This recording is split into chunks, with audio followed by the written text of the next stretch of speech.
All right, everyone. Welcome, welcome. I see a lot of folks on. I'm glad that you're here, and so I appreciate it. My name is Stephen Taylor. I am um, here on the platform. I've been with this Supreme Team and OIC for a year now, and I'm happy to be able to present this wealth formula presentation tonight. So, welcome to all of you. A little bit about me. I've been in the insurance business for over 5 decades. I'm probably the oldest member of the Supreme Team, yet I was new to a lot of the things that I've been taught here. So I had a learning curve. So I'm glad to be able to present this. I have studied the wealth formula presentation. I've watched it many, many times, and so I volunteered to be able to present tonight, and I'm happy that you're here. If you're here as a guest, I certainly welcome you, and we certainly appreciate you for being here. So I'm going to get started right away, and let me just share my screen here for. Um, Let me share that, and can everybody see my screen? Let's see. Let me find where I'm trying to go to here. All right. If you can see my screen, I can't see everybody on here, but if you can share my screen, if someone would just unmute your microphone and let me know that you're seeing it, I would certainly appreciate it. Are you able to see my screen? Yes. Okay, thank you, sir. Thank you, sir. All right. So what I would like to do is to start this webinar with just one simple question. Let me move um, these docs out of my way. I want to start with one simple question. Would you agree with me? And you can unmute your microphone and say yes or no. But would you agree with me that most Americans do not understand how money works? Anyone? I can't see I can't see who's on here, so I believe that everyone would. And that's going to be the premise of this entire presentation this evening. Most Americans do not understand how money works. That's why we call this the wealth formula and what to do with a dollar. Now, before we talk about money, we have to talk about language. We have to talk about the importance of financial literacy. And I'm going to share a quote with you here on another slide or two from our Secretary of the Treasury, Scott Bessent. But before we can even talk about money, we have to first talk about language. Because long before most people ever open a bank account, long before people ever invest a dollar, long before people even think about building wealth, they inherit a mindset. Think about it. There's the poverty language and the wealth language. Two children can grow up in two completely different financial realities. Not because they're not intelligent, not because of their talent, not because of their lack of work ethic, but simply because of the conversations they heard sitting around the dinner table. I know I certainly didn't hear these conversations. I'm 73 years of age. I'm of the baby boomer generation. But people can hear a lot of different things. For example, money is the root of all evil. Well, that is not the correct quote. The Bible says that the love of money is the root of all evil. But then some people will say rich people are just greedy. They're just robbing the poor. Money won't buy you happiness. The rich ought to pay more taxes. Things have just gotten really expensive. They hear the poverty language. But then the other child grows up hearing a completely different language, a wealth language. Go to school, get good grades, and start a business. The poverty language was go to school, get good grades, graduate, and get a job. But look, here's the difference in the language. Learn how money works. Build you some assets. Make your money work for you. Money is best exchanged for experiences, not things. It's called the corporate ladder for a reason. Um, it's not the corporate bed. You see, same world, two completely different programming ideas have been instilled. And over time, those words become beliefs. And then those beliefs become decisions. And those decisions become financial outcomes. That's why financial literacy is so important. Wealth is rarely created by income alone. It's created by mindset, by strategy, and by understanding the rules of money.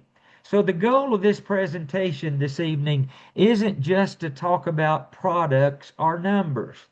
We present this every week at this time uh, just to shift the way we think about wealth, the way we think about legacy, the way we think about opportunity, so we can simply stop earning money by trading our time for money and start building something that lasts for um, that lasts for a lifetime.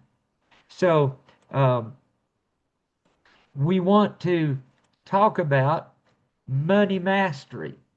Now, this quote right here, you're either mastering money or money is mastering you.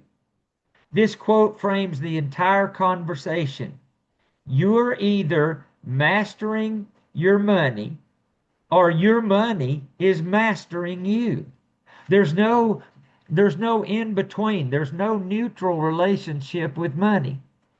Either we are intentionally directing it, or it is quietly directing the choices that you and I make every day.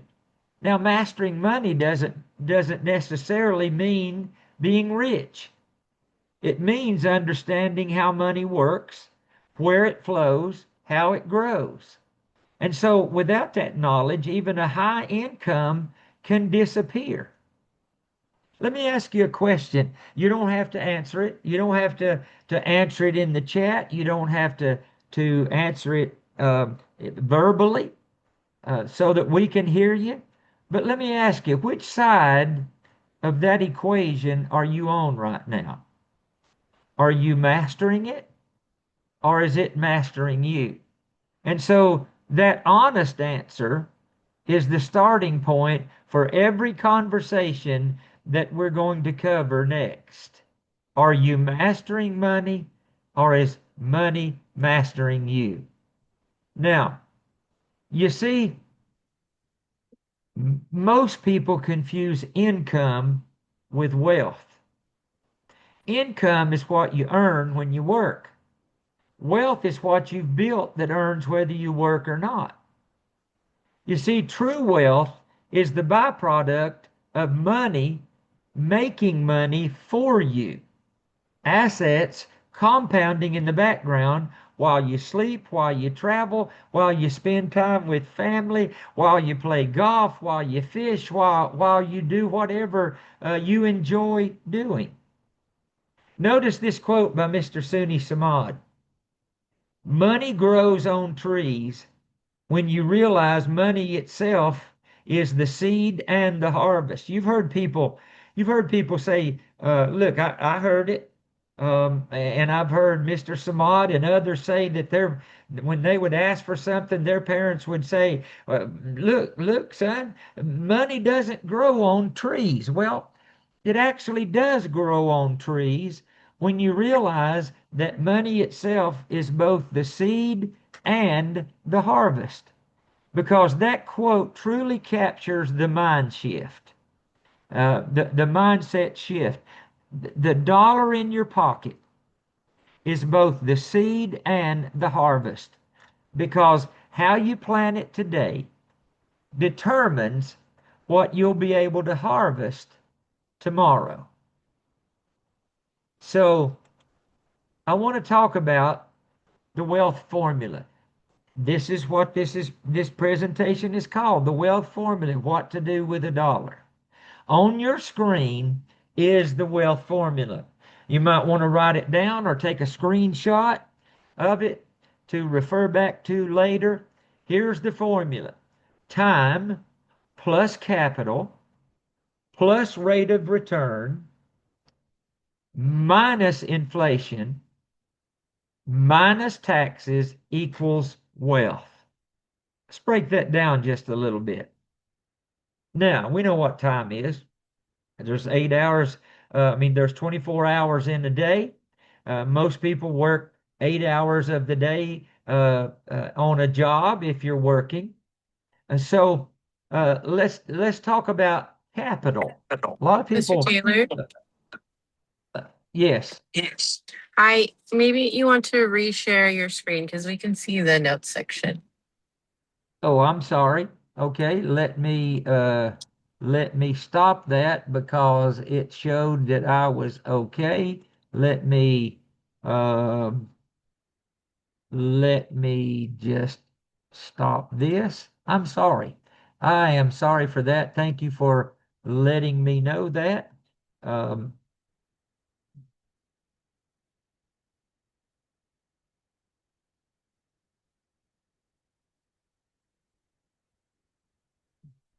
did I leave the Zoom? You're still here. It's Oh, just I'm still showing here. Okay. your desktop. Yep. Yeah, I'm sorry. Okay. Okay. Let me get back on to here. I apologize. I haven't made a presentation in just a while, so I am sorry. I do apologize. Let me try it again. I can't memorize a lot of things, so I had to have the notes. Now, uh, let me let me share my screen. Is it not sharing? I do apologize.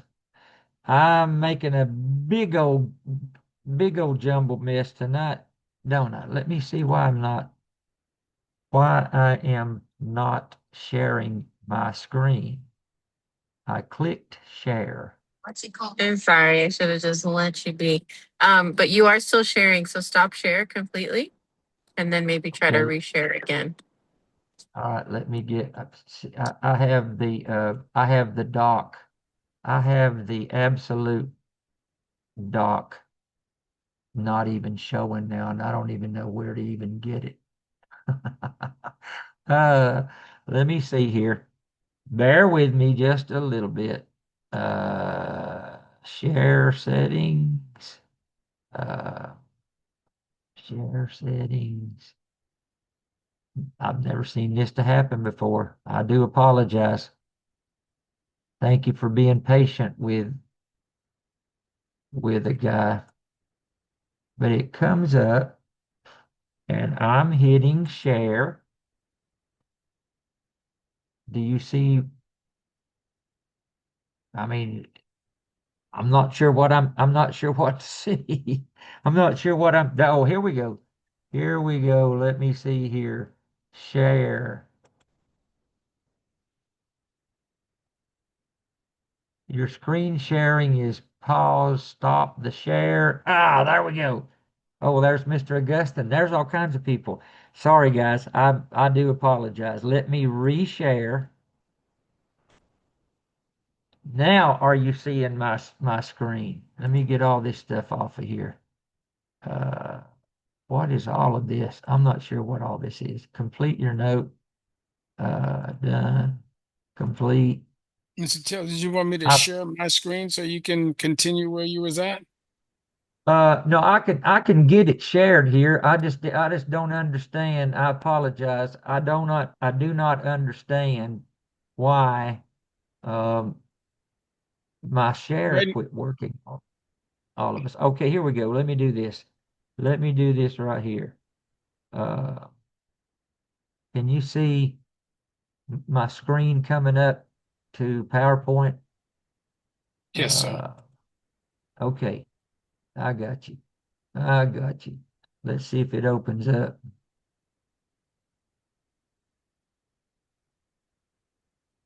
There it is. Okay, there it is. Hold on just one second and let me get back to presenter view.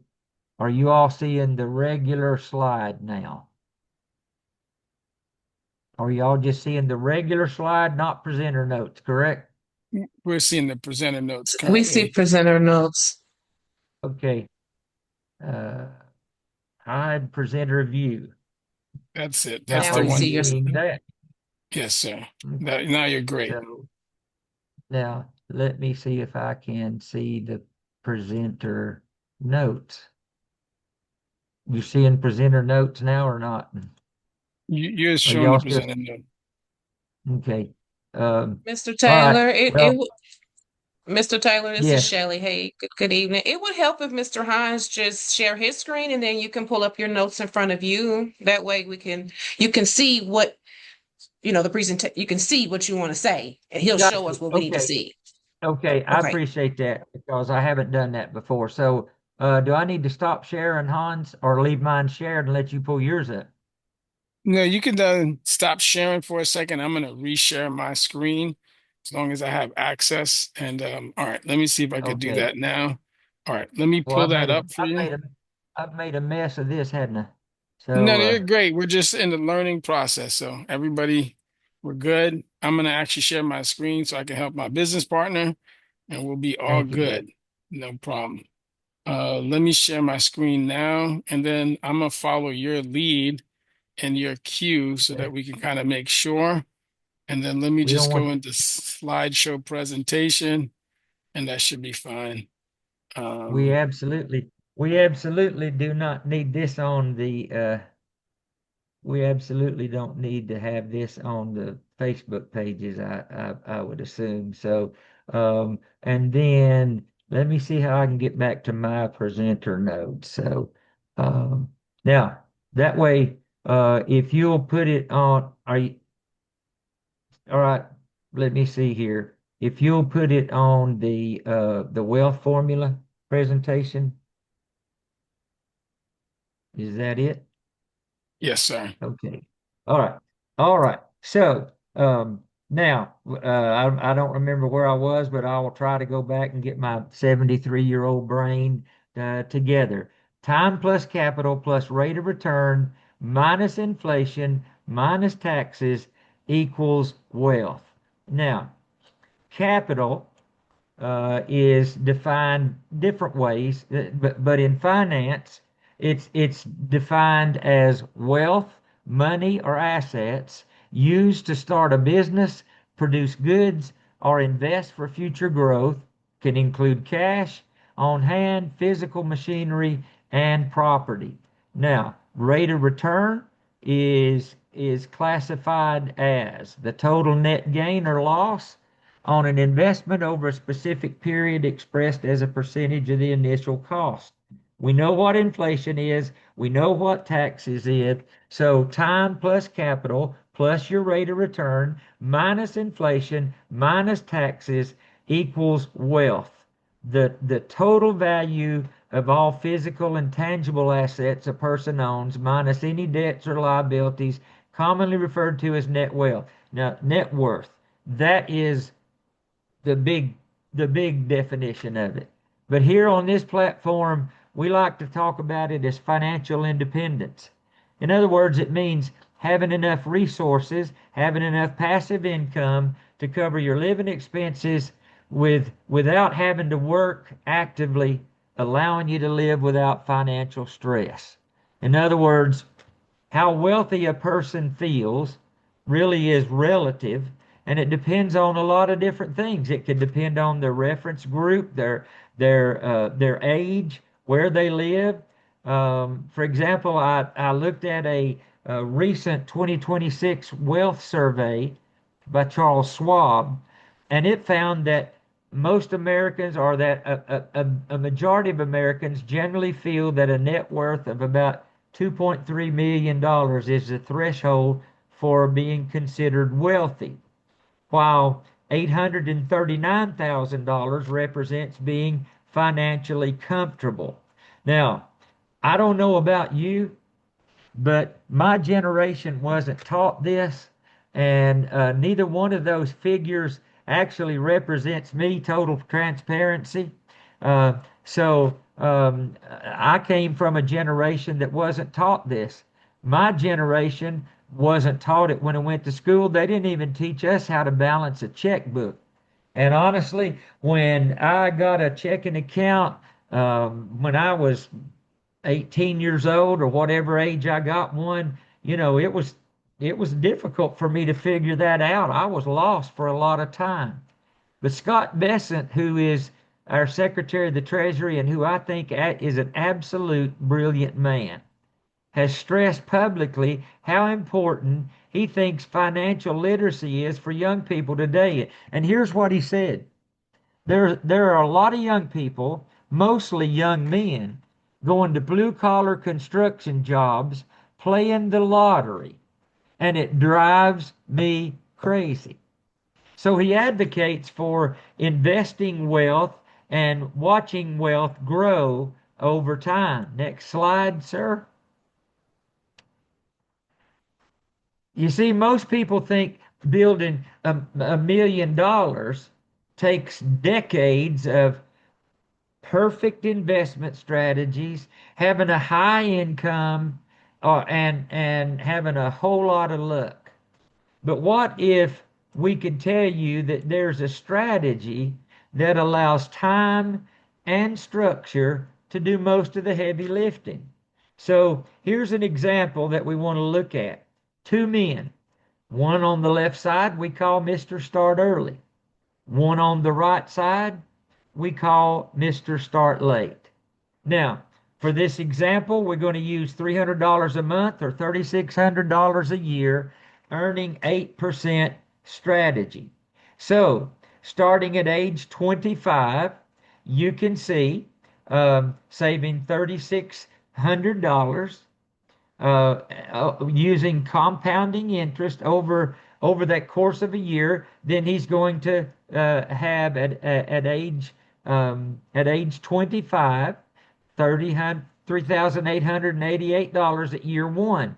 Year two, saving $3,600, it compounds to $8,087, and you can see there, so on and so forth. Mr. Start Late hasn't started yet. And the next slide, sir. So here's the middle stretch of the comparison. Notice that Mr. Start Early has stopped contributing at age 32. So he never adds another dollar, yet his balance keeps climbing. You can see there. 37,467, 40,634, and so on and so forth. He never adds another dollar, but his balance keeps growing. Meanwhile, Mr. Start Late discovers by talking with Mr. Start Early how much he has, and he said, you know what? I probably ought to start doing that. So he starts at age 32. He saw what Mr. Start Early did, so now he's wanting to put in that same $300 a month, $3,600 a year. But he's already behind because he's chasing a head start that compounding has already given to Mr. Start Early. You remember that what's the first element? Time. Time. So look, you can compare side by side. side by side. At age 39, Mr. Start Early has amassed $64,212. But Mr. Start Late, he's earning some money, but at the same age of 39, he's got 41,355. So it's not here's the lesson. Here's the whole lesson to understand. It's not the amount we contribute that matters the most. It's the number of compounding cycles your money gets to experience. Next slide, sir. So now we see the bottom line. Here we see the bottom line of the comparison. Mr. Start Early contributed a total of $25,200 over just 7 years and ended up with roughly $128,000 at age 48. Now, you look on the other side and you're going to see at age 48 there is a few $1,000s more.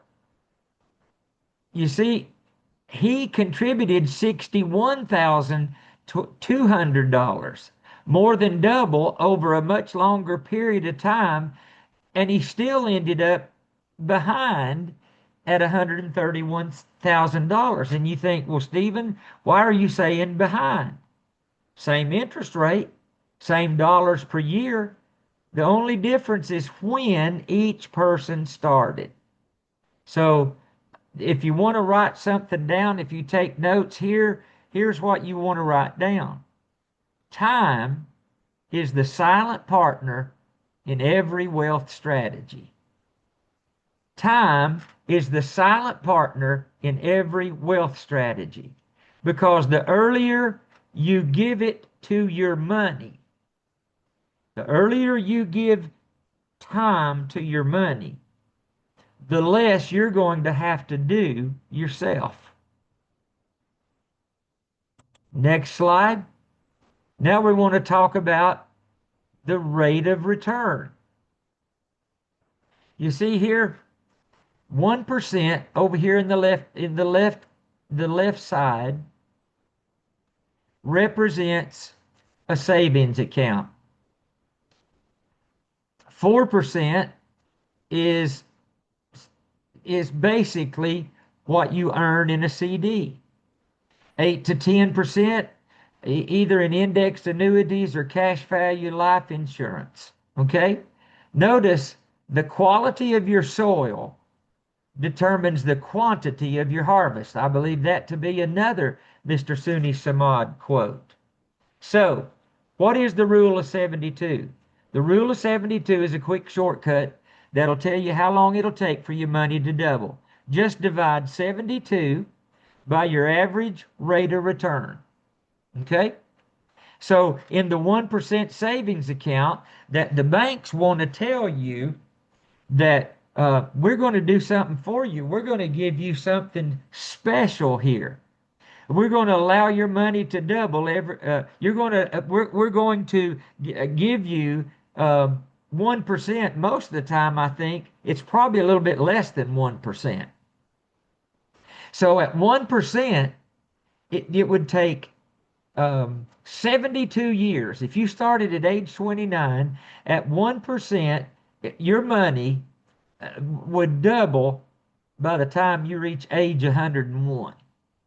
And the banks want you to believe that 1% is a big deal.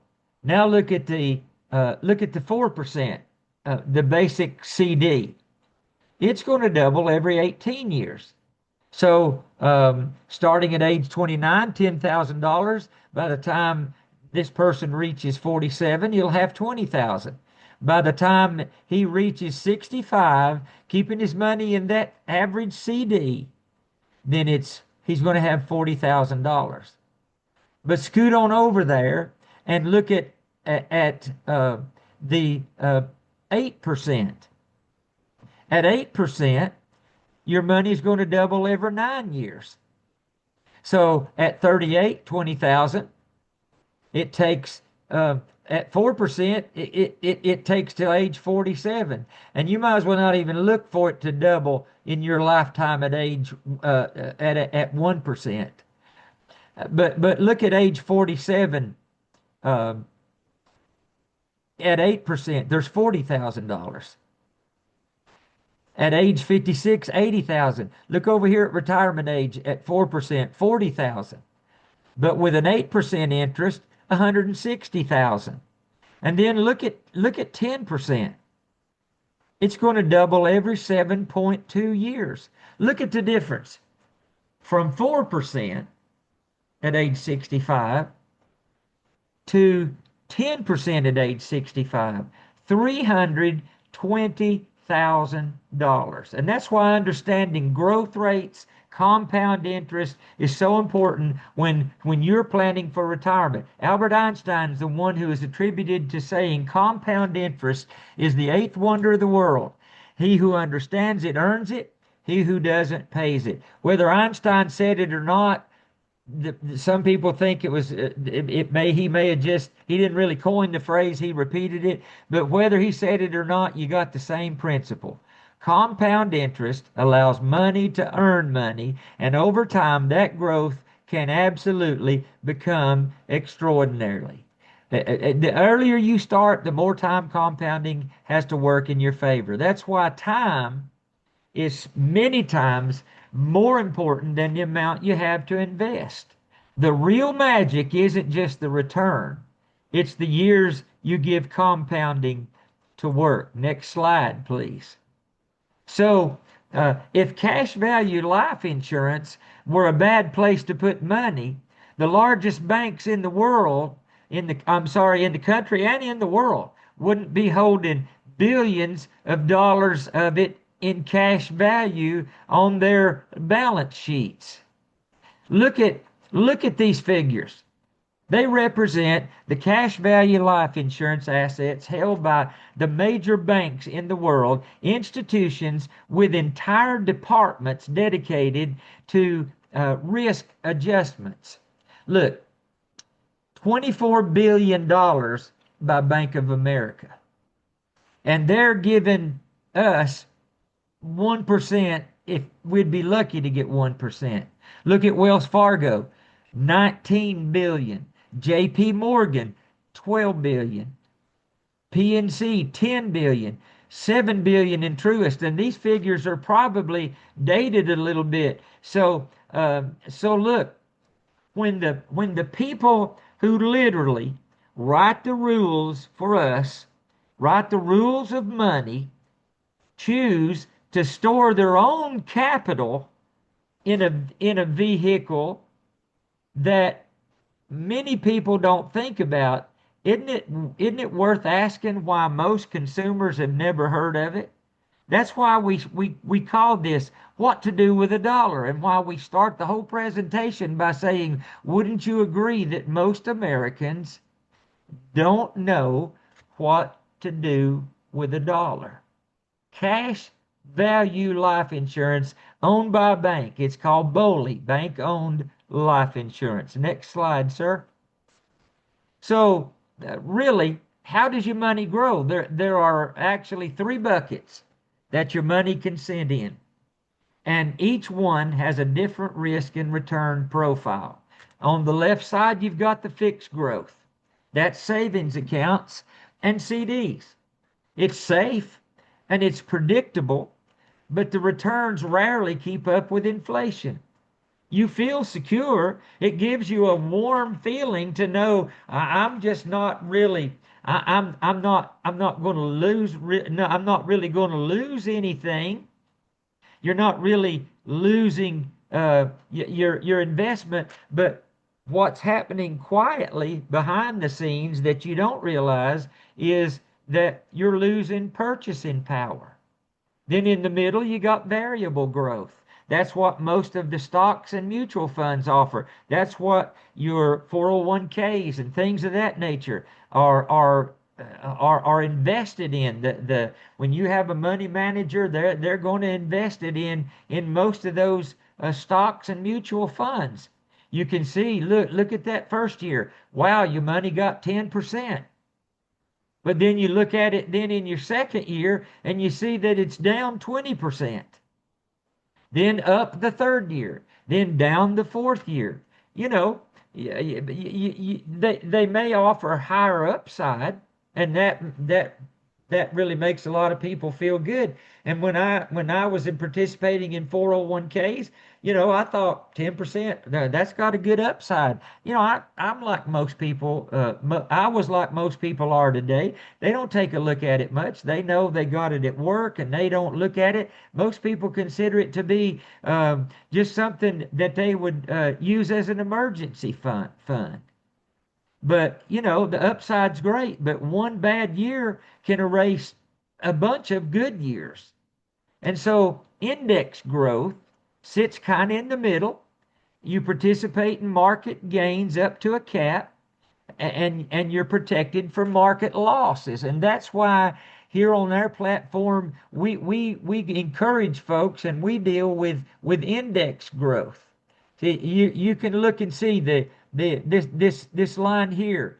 I'm colorblind. I'm not going to attempt to talk about the color, but the lighter color shows in that first year, or in the first year you had 10%. In the next year, in the indexing, when the indexes are announced, maybe it stayed level. But on that variable account, look, when you lost money, the index account stays even. And then maybe year three, it grew up to 30%. In that year three, the mutual funds and those things in that variable growth was at 20%, but yours was higher. But look over at year four when those variable accounts dipped back down to zero to your starting point, yours stayed level. So index growth is a balanced approach. Index growth risk is medium. Index accounts have balanced approach. And you've heard it said many times, the best time to plant a tree was 20 years ago. I think it's probably a proverb that people quote. The best time to start was 20 years ago. The second best time is today. So the next slide, we're talking about inflation. We're talking about the inflation. Uh, let's see, maybe you skipped one there. I'm not sure, but you may not have this one that I'm seeing. I'm seeing the one with gas prices about inflation. So that's okay, Hans. Let me just talk to you, and let me ask you a question about let me ask you about inflation first of all. Um, are prices going up, or is the value of your dollar going down? On my screen, there's a slide that was shared with me that's showing gasoline 6.49. That's probably out in California, some of those places. The regular gasoline 6.49 plus 6.69, premium 6.79. Is the value of your screen, is the value of your money going up, or is the value of your dollar going down? And so the truth of the matter is prices are going up, but the value of your dollar is going down. Over the last decade, inflation has probably averaged around 2.91% a year, and historically the dollar loses about 3% of its purchasing power. So that means if your money's sitting in an account earning 1% or less, you're not staying flat, you're losing money. You really want to be able to clear that inflation hurdle. So now we're on that tax now, tax later slide. So that's what we want to look about. And so there are only two things we've heard of in our life that are guaranteed: death and taxes. Well, here are three buckets you can put your money in. You can put it in a tax now, tax later, or tax never. Here's in the tax now bucket, that's after taxed money. Mutual funds, CDs, savings, that's that one we were talking about. After taxed money with taxed growth. Then you can look at tax later. 401ks, IRAs, annuities, 403bs, before taxed money, and also taxed upon withdrawals. And then you have tax never, Roth IRAs, life insurance, after taxed money with taxed free growth. Friend, you're never going to become wealthy if you and I do not understand taxes. Next slide, the wealth formula strategy. Is that what you're showing? Yes, sir. All right. Your greatest asset is your ability to produce an income. Your second greatest asset is how well you can protect it.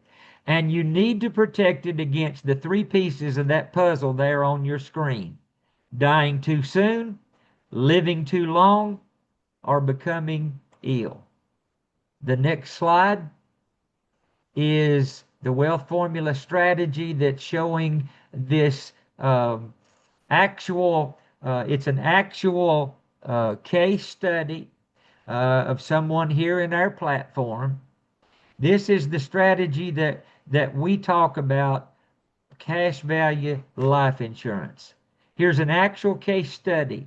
The client has an indexed universal life policy. This person is investing $156.65 each month. This is an actual illustration of an actual policy that is put in place for, I believe, a family member. So what you want to look at first of all is the growth of an investment account tied to a genuine life insurance policy is not going to be classified as income. Unlike your 401k, you get a loan against your money, void of taxes and penalties, and over the last 20 years, the average rate of return has been about 15% using the U.S. Pacesetter cap. But first of all, what I want you to look at is that die too soon piece of the puzzle. The protection piece of the IUL is going to provide a $500,000 death benefit to this person's beneficiary. But secondly, look at the second piece of the puzzle. If you need cash, if that person needs cash, that person can take a loan or a withdrawal from his policy's cash value. And so unlike that 401k, the money is not going to be taxed or penalized. But look at the third part. If he becomes ill, and because his living benefits, his policy has living benefits, he can access a portion of his death benefit. Look at that. If he becomes ill with a terminal illness, $601,566 of the lump sum can be taken as a terminal illness benefit. If he has a chronic illness benefit, can take $11,928 a month as a benefit. A critical illness benefit, he can take up to $598,228 also as a critical injury benefit as a lump sum.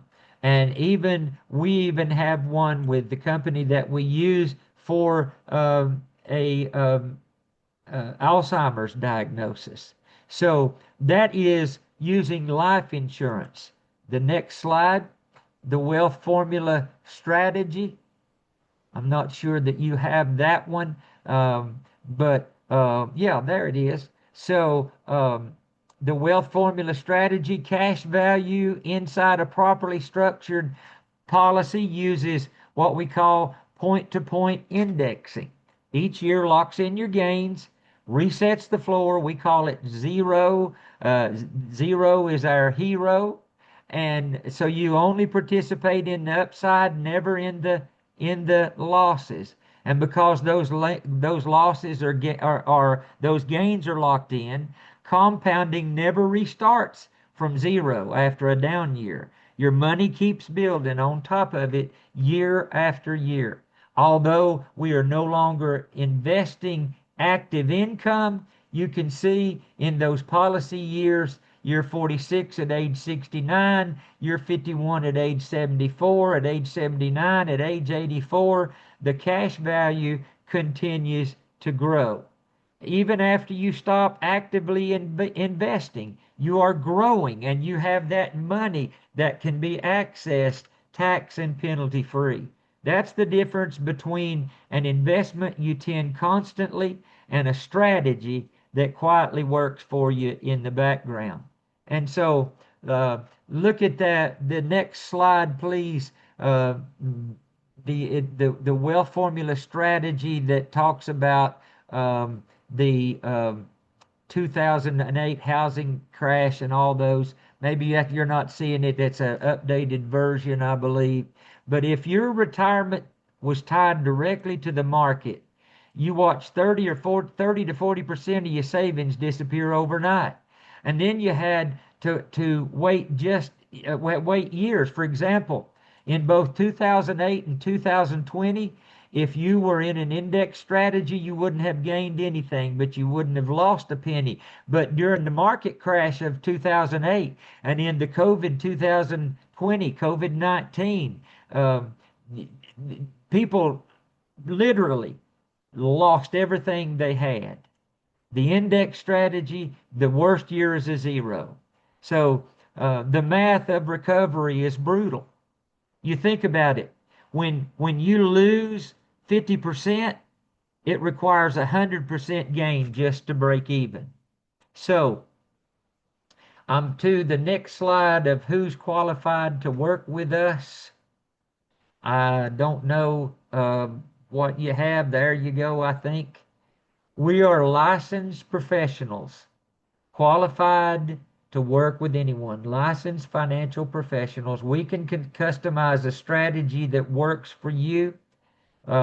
As a licensed financial professional, we can work with anyone.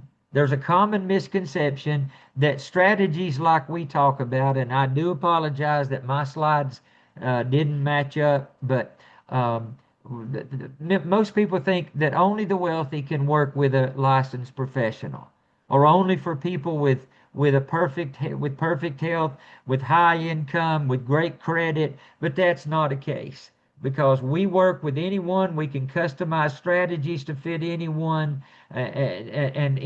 we work with anyone, and we don't disappear after the paperwork is signed, because we meet with our clients every 6 months, many times every quarter, to help them, because things happen. Maybe they've had a life change. Maybe they've gotten married. Maybe they've gotten a bonus. Maybe their income it has improved. And so that's why we meet with them on a regular basis. We're not just to make a sale and get the sale and disappear, get the commission and disappear. We meet with our clients every 6 months to guide and coach them to their financial goals. So what's the next step?